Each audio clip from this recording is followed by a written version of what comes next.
you already know what time it is. Welcome back to Overruled, the podcast where the law isn't just in the courtroom, it's in your group chat, your feed, and your life. I'm your host, Jay, and today we're diving into the legal headlines, the rulings that matter, and the stories that should have you saying, wait, they can do that? Now, in this episode, we're tackling everything from reparations in New York to your Big Mac combo shaking the table in court. Oh, yes.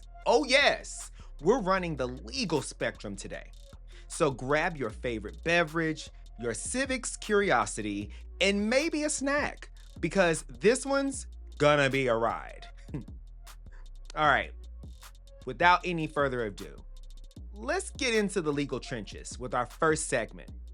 This is where we scan the headlines and bring you the real tea on the courtroom battles, policy moves, and constitutional chaos unfolding across the country. Buckle up, because it's time for issues on the docket. Our first story takes place in New York, and based off of reporting from the New York State Senate and Democrats abroad, New York has formally launched the New York State Community Commission on Reparations Remedies, becoming only the second state after California, shout out, to take this step. But don't get too excited. Governor Kathy Hochul signed the bill into law in late 2023, and the commission held its first public meeting in July of 2024. Now, it is tasked with examining both historical and present-day harms caused by slavery, systemic racism, and economic discrimination against Black communities. You know, the very history that is being actively erased in children's textbooks, curriculum, and school libraries. That one. Now, this commission comes amid a national reckoning with racial injustice, particularly around wealth gaps, mass incarceration, and discriminatory housing and education policies. California's similar commission has already released a sweeping report, and now all eyes are on New York to see whether recommendations translate into legislation. Mind you, California's current efforts to press forward legally have been not so subtly sidelined for some time now, guys.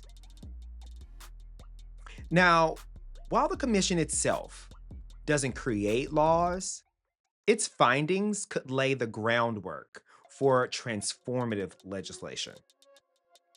It's legally empowered to examine historical statutes, government policies, and institutional frameworks that have perpetuated racial harm, with recommendations expected to influence economic, health, and housing reforms.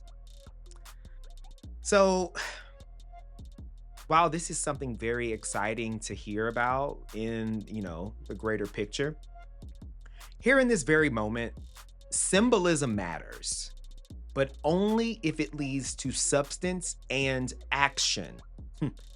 If New York follows through, it could change the game for state-level reparative justice.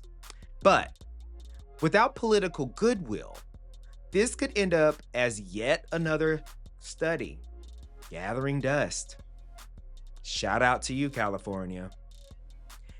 Instead of just talking about it for the sake of garnering support or political cachet, let's actually put our nation's money where its mouth is. And please don't think that just because we barely have Juneteenth as a federal holiday, that the Black community is not owed for quite literally building this country by force and necessity with their blood, sweat, and tears. Now, if you're a New Yorker, baby, this is your time to shine. Track the commission's progress and speak out during public comment periods. Spread the word to the constituents that you support so that the platform can expand even more. Reparations aren't just about writing checks.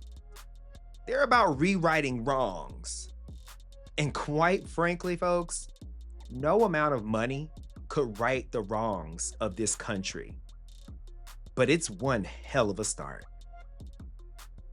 Our next story surrounds Indian child welfare and the act specifically, and its position currently being held in the Supreme Court.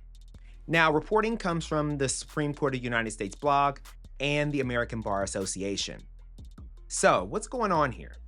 In Holland v. Brackeen, which is dated back in 2023, the U.S. Supreme Court upheld the constitutionality of the Indian Child Welfare Act, the ICWA, in a 7-2 decision. Now, the case involved non-native foster parents. You heard that right. Non-native foster parents challenging the law's requirement that native children be placed with native families when possible. When you think about it, 2 + 2 = 4, right? No, 2 + 2 = 28 here. Passed in 1978, ICWA was a response to a shameful era in which Native children were systematically removed from their families and placed in white homes or institutions, presumably because of the assumption that these white homes would be much more enriching than those homes of minority groups. This law helps maintain tribal unity and sovereignty by prioritizing cultural continuity in child placement, which that is an incredibly important aspect of when it comes to a child's formative thinking and how they develop a sense of belonging. Legally speaking, the Supreme Court rejected the challengers' claims that ICWA violated equal protection or exceeded federal authority. Writing for the majority, Justice Amy Coney Barrett affirmed that ICWA is grounded in Congress's power to regulate tribal affairs, not race, and is consistent with treaties and constitutional law. Now, y'all already know how conservative-leaning this Supreme Court is. So, frankly, I am very pleased that they upheld this ruling in the modern era. This ruling, remember, 7-2 actually, in favor of. This ruling was a massive relief for Indigenous advocates and a huge win. Had the court gone the other way, it could have undermined not just ICWA, but tribal sovereignty itself. Now, the fight isn't over though. Future cases may still try to reframe tribal status as racial, which remains a dangerous legal gambit. What I think is the most offensive here is how white people feel entitled to access Indigenous children whenever they want for their own desires, not for the actual welfare of the child.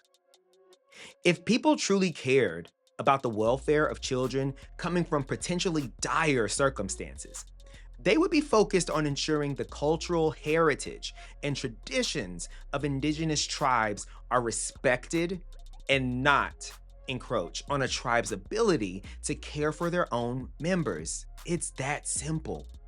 We've seen time and time again, celebrities mostly, but not entirely white, with designer children coming from Europe, Africa, India, and many, many other places around the world. These children, more often than not, lose their inherited cultural makeup to be placed in environments that they can subsequently become victim to, based on their race, ethnicity, and let's not forget the fact that they don't look like their adoptive parents. All of that seems to be second place to white access to Indigenous babies. Knock it off. It's a chop. This screams white privilege to me, and you won't be able to convince me otherwise. So, for you listening, To you, I say support Native-led organizations that you can find. Google it, look it up in your area, and also educate yourself on tribal sovereignty however you can. Literally, do a Google search. It's a legal concept often erased or misunderstood, and we could all benefit from being more empowered by what we know in the law. Our next story takes us to Georgia, where Georgia's book restrictions are stoking First Amendment fears. Now, due to some reporting from the Associated Press, let's talk about what exactly is going on here. Now, Georgia passed the law in 2022, empowering parents to challenge school library materials. And it's already having a chilling effect. Though few formal complaints have been filed, the policy is prompting schools to preemptively remove or completely avoid books on race, gender identity, and sexuality. Now, this means that the state of Georgia will control the access that students have to books across a litany of critical intersections and themes that are integral to forming a well-balanced critical thinking mindset. Wow. Now, this is part of a broader wave of book bans and curriculum censorship sweeping conservative states all over. Now, I know you can attest to this. We've seen this over the last few years really pick up steam across the Bible Belt states. Books by Black authors, LGBTQ+ writers, and those with progressive social themes are often the first to go. Now, critics say these laws weaponize parental rights to suppress marginalized voices, and I wholeheartedly agree with this. So, what's really at stake when you think about this ruling? At stake here is the First Amendment, both for students seeking access to information and for educators providing diverse perspectives. In a nation that ascribes to free speech and freedom of the press, this blatantly contradicts that notion. Laws like Georgia's raise serious constitutional concerns about viewpoint discrimination and the right to receive information in public institutions, simply put. Also, think about it. A student's right to be a free thinker in this country just became limited even more by those politicians who pose the biggest risk to our democracy. And guess what? They're getting away with it. So understand here, this is not just about books. Far much more than that. It's about erasure, tactical erasure. When a system targets marginalized voices under the guise of protecting children, we should be alarmed. The freedom to read is part of the freedom to exist authentically in this country, period. Also, just as a reminder, you can't turn gay from reading a book that talks about queer civil rights or has a gay character in it. Can you see how foolish it is to ban that content due to outright prejudice, bias, and most importantly, fear? Wow, that's exactly what's happening here. So, if you're in Georgia, you know people in Georgia, or you just want to get loud and support the fight on this, guess what? This is your time. Parents and community voices, please show up and show out at your local school board meetings. Donate banned books if you have the funds to do so. Speak up, because silence on censorship lets it grow, and that's exactly what these losers want. Now, our last story takes place in Tennessee and involves the drag laws that they've enacted. Due to reporting from the ACLU of Tennessee and Axios, Tennessee's 2023 Adult Entertainment Act, AEA, which restricts drag performances in public spaces or where minors could be present, was initially blocked by a federal judge for being unconstitutionally vague and overbroad. Now, this is where things should have ended, everyone. However, on July 18th, 2024, the Sixth Circuit Court of Appeals reversed this decision, subsequently allowing the law to go into effect statewide after appeals in 2025. So, ever heard of the AEA? No? Let's talk about it. The AEA was the first law of its kind in the United States, targeting, quote, adult cabaret performances and sparking nationwide debates over LGBTQ rights and freedom of expression. Now, the law's reinstatement has raised justifiable concerns among performers and civil rights advocates about potential discriminatory enforcement and the chilling effect on artistic expression. Now, there were people that did want to fight back. The appeals court dismissed the lawsuit brought by the Memphis-based theater group Friends of George's, stating the group lacked standing as their performances were not proven to be harmful to minors under the law. This decision did not address the law's constitutionality, but allowed its enforcement to proceed. This, everyone, is what I call a loophole. Now, this ruling, as convoluted as it is, and as you should feel right now while being incensed, it underscores the precarious balance between protecting minors and upholding First Amendment rights. The law's vague language and potential for selective enforcement pose significant risks to free expression, particularly for the LGBTQ+ communities. Listen, if you're in the sound of my voice, you probably know someone that's queer, okay? Or you're queer yourself, which, what up? Now, fellow queers and allies, we must stay informed about our local and state legislation affecting freedom of expression. This fire can spread across many conservative states very quietly until it is way too late. Support organizations that you can that advocate for LGBTQ+ rights, and consider participating in public forums to voice your concerns about laws that may infringe upon simple constitutional freedoms. This is not the time to stand with us, but in silence.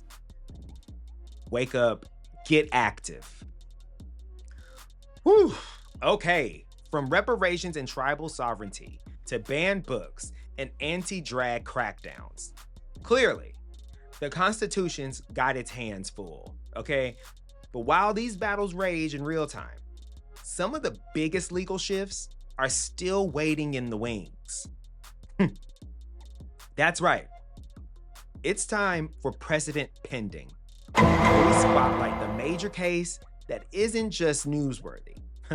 It's history in the making. Today, let's break down the arguments, the stakes, and what might happen when the gavel finally drops. Okay, folks, so today let's talk about Murphy versus Missouri. And this is when government interference meets free speech in the digital age.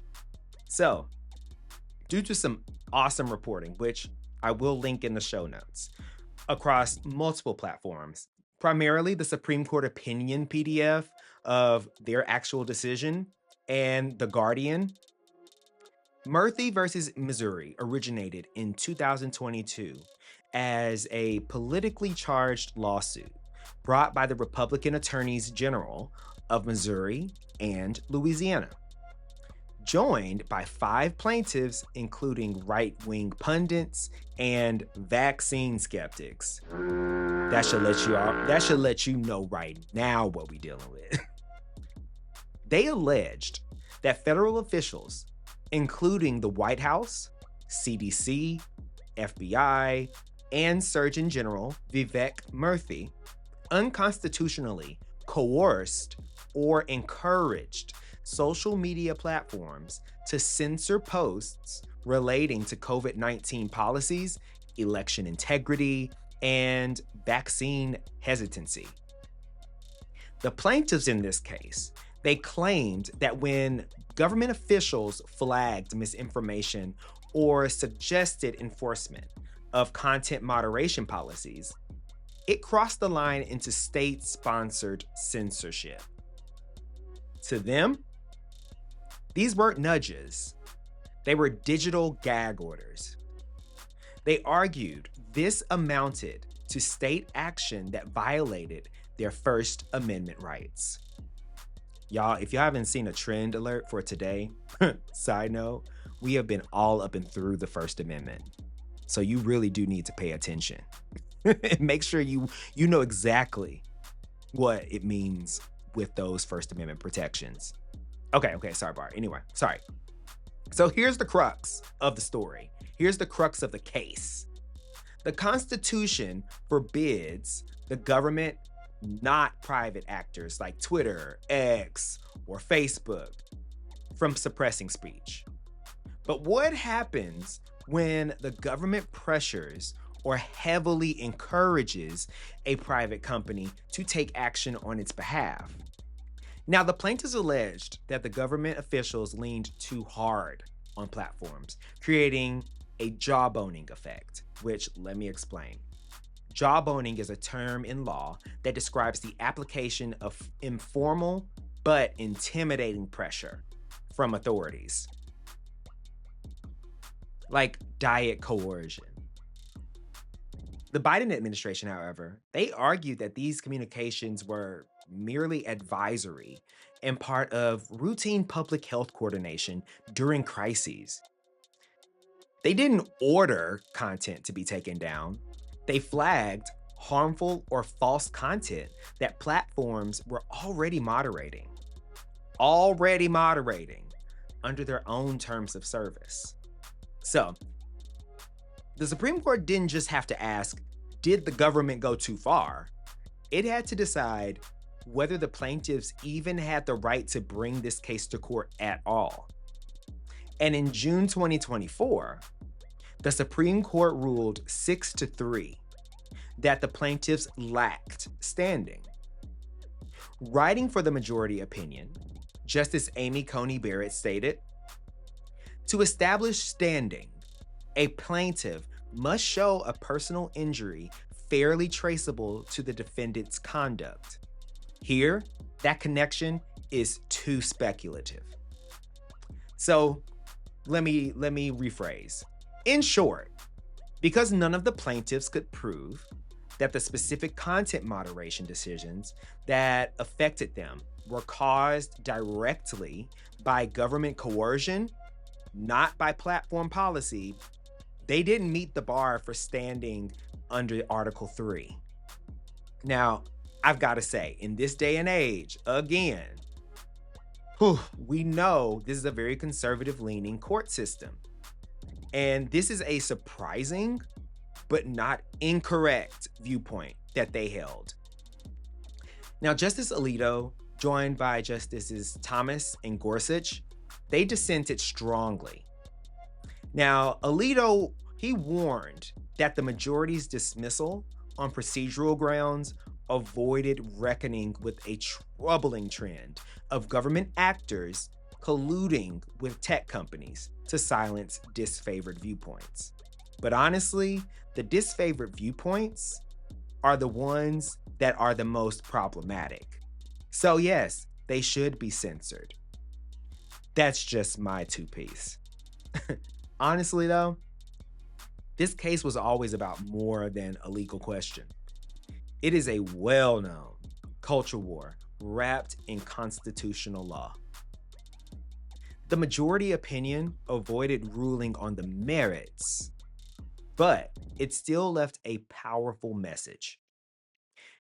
You can't sue the government over your opinion or a perceived opinion. You need evidence of direct, traceable harm. And that's tricky, very tricky, in a world where platforms act independently, even if the government is whispering in their ear, which, let's be clear, we all know that's happening. Still, this case reflects a deeper tension. What's the line between public responsibility and private censorship? Should public health officials be able to call attention to viral misinformation, or does that chill out? Does that just chill the speech? For instance, should Dr. Fauci, formerly of the CDC, not have clarified the conflicting information that came from the first Trump administration regarding COVID-19? Should he have stayed silent in flagging the blatant misinformation, but idea of drinking bleach as very, very clear misinformation? Better yet, should tech companies and social media platforms have the freedom to choose what stays up? Or does that give them too much unaccountable power? While the court dodged those questions, for now, the issues are far, far from resolved. Expect future lawsuits, maybe with better evidence, better standing, and even bigger implications. But we won't know it till we see it. So, if this confused you a little bit and made you curious, I say do some research, okay? If you're worried about government overreach, welcome to the group chat. This case is your wake-up call. If you're concerned about tech monopolies controlling what we see, baby, same deal. But if you're somewhere in the middle, trying to figure out how to stop misinformation without undermining free speech, welcome to the messy, messy intersection of law, technology, and democracy. Stay vigilant, y'all. I say demand transparency from both our government and the social media platforms we all inadvertently support through its usage. And don't forget, freedom of speech doesn't guarantee freedom from accountability or consequence. But it does mean we all have a stake in how those lines get drawn. Okay, deep breaths. We just tackled government jawboning, free speech, and the digital town square. So let's unclench our legal muscles for a second. Because while constitutional crises are exhausting, legal fun facts, that may be your new self-care. Welcome to Cite Me, Don't Fight Me, the segment where I bring you one of those wild legal tidbits that proves the law isn't just serious business. It's also a little, and by a little I mean a lot, unhinged. Buckle up, because this is where the footnotes, they get spicy. So, let's talk about the cheeseburger bill, a supersized defense, if you will. Listen, we do dad jokes over here every now and then. So, about this bill. Congress once tried to protect the fast food industry from lawsuits by people blaming them for their weight gain. In 2005, I have to laugh at the notion, y'all, but I digress. In 2005, House Republicans introduced the Personal Responsibility in Food Consumption Act, also lovingly or mockingly known as the cheeseburger bill. The legislation would have blocked civil lawsuits against fast food restaurants from customers who claimed the food made them more obese or caused health problems, which, What do you expect, Diva? It was basically Congress saying, hey, don't sue McDonald's because you supersized your life choices. Oh my God. Now, while tort law allows consumers to sue for unsafe or misleading products, this bill tried to carve out a safe zone explicitly for fast food, arguing that people should take personal responsibility for what they eat. Okay, it passed in the House, but ultimately died in the Senate. Are you guys able to see why this would not land, especially in 2025? It's peak early 2000s, y'all. During this wave of this cheeseburger bill, it's the Big Mac meeting the government. And while the bill didn't become law, it showed how far lawmakers will go to defend the right to eat a triple bacon cheeseburger with zero legal strings attached. Now, let's talk about Illinois v. Caballes, when a dog's nose becomes probable cause. Listen, and I mean for real, listen. A police dog sniffing your car, that happens, right? But if they do it during a traffic stop, totally legal, right? Even without a warrant. That's what this law says. Now, in Illinois v. Caballes in 2005, the Supreme Court held that if you're lawfully pulled over and a police dog happens to sniff around and detect drugs, even without any inkling of specific suspicion, guess what? It's fair game. The dog's alert alone can justify a search. The kicker, the driver was pulled over for speeding, not for any drug-related offense. So it's kind of like, well, yeah, I broke one law, but you're gonna get me for something else. Damn the speeding, now they want the drugs. The court, they ruled that a canine sniff is not a search in itself under the 14th Amendment because it only detects illegal activity like narcotics, not private, lawful conduct. So your right to privacy, technically, it's intact. Even if Fido finds your stash of weed in the bag. Now, this case made doggos deputized. It also drew fierce criticism for giving law enforcement a sniff-sized loophole to Fourth Amendment protections.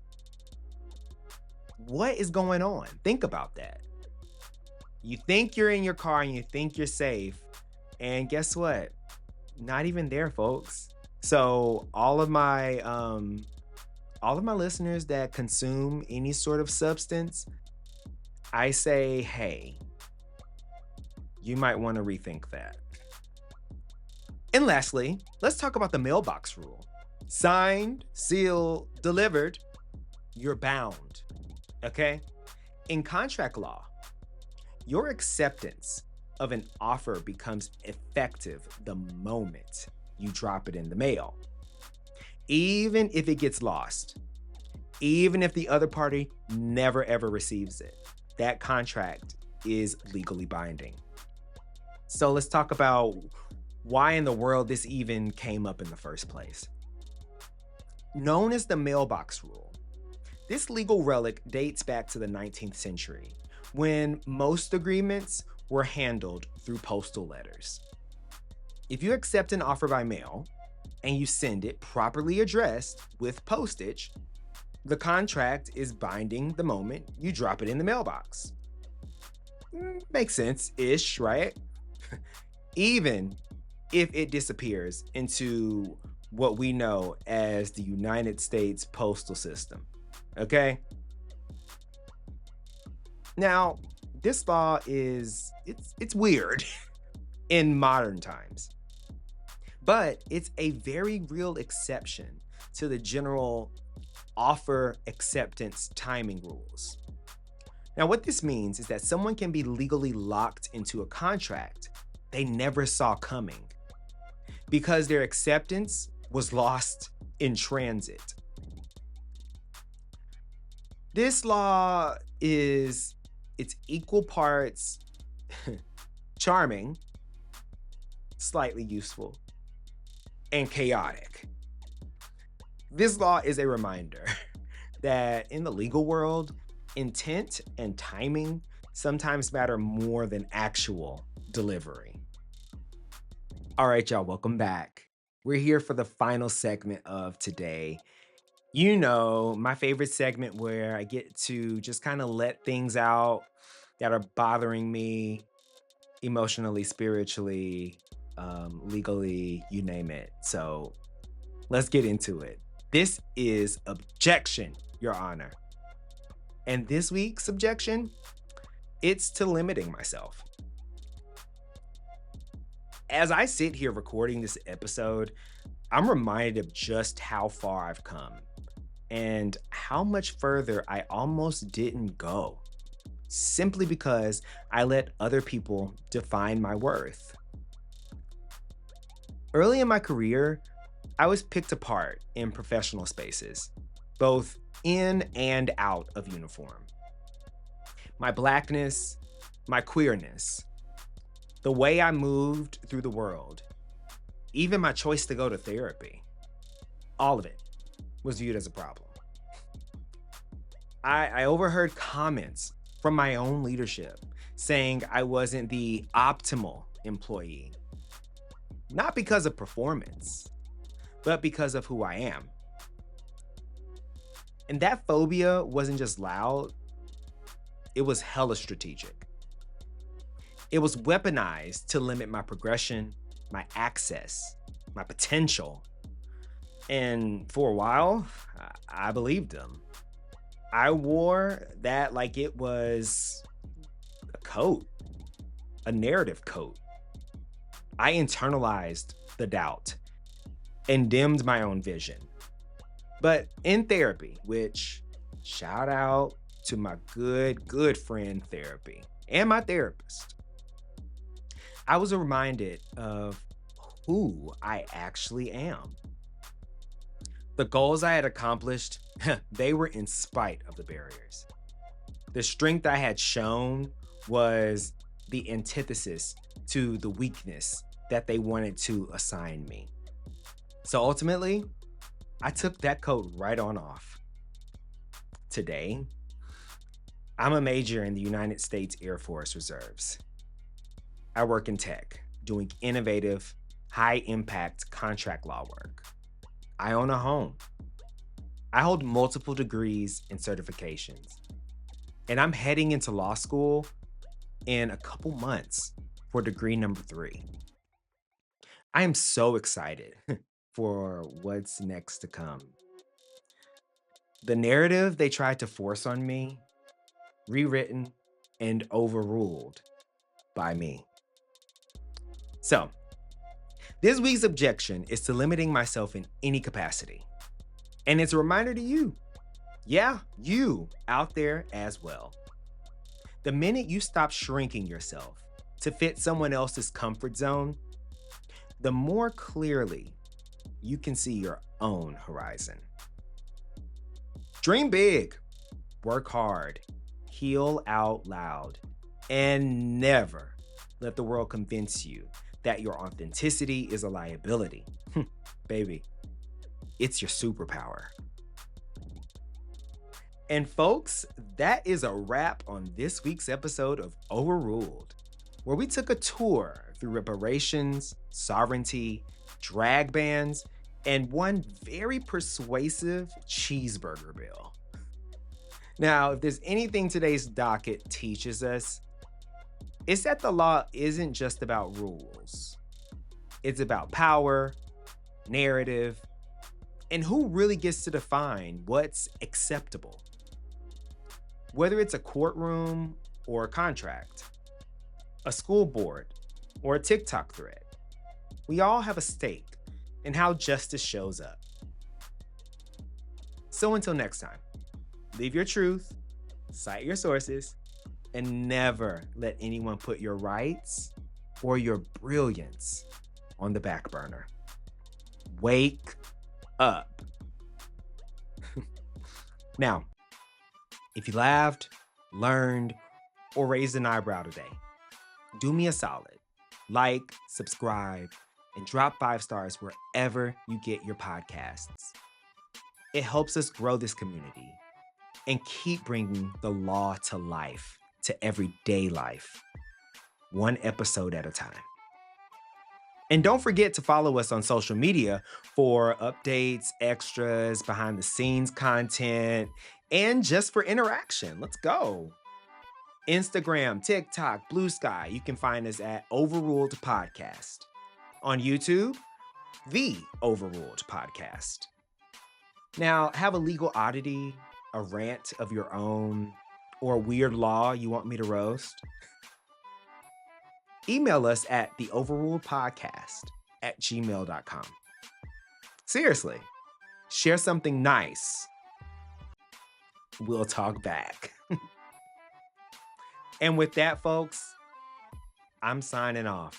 I'm your host, Jay, and I hope to see you in the next one. Although, really, when I think about it, y'all, like, I'm not going to see you literally, but it's just a thing, right? We have to say that so we can, say that we want to engage with each other. But I won't see you, you'll see me, right? You get what I'm saying? Anyway, see, this is what happens. This is what happens when you have a very long day. The heat is out, and one of your dogs is going haywire in the house. So I'm gonna go have sugar-free Red Bull, and then I'm gonna end this officially now, like right now. Bye, y'all.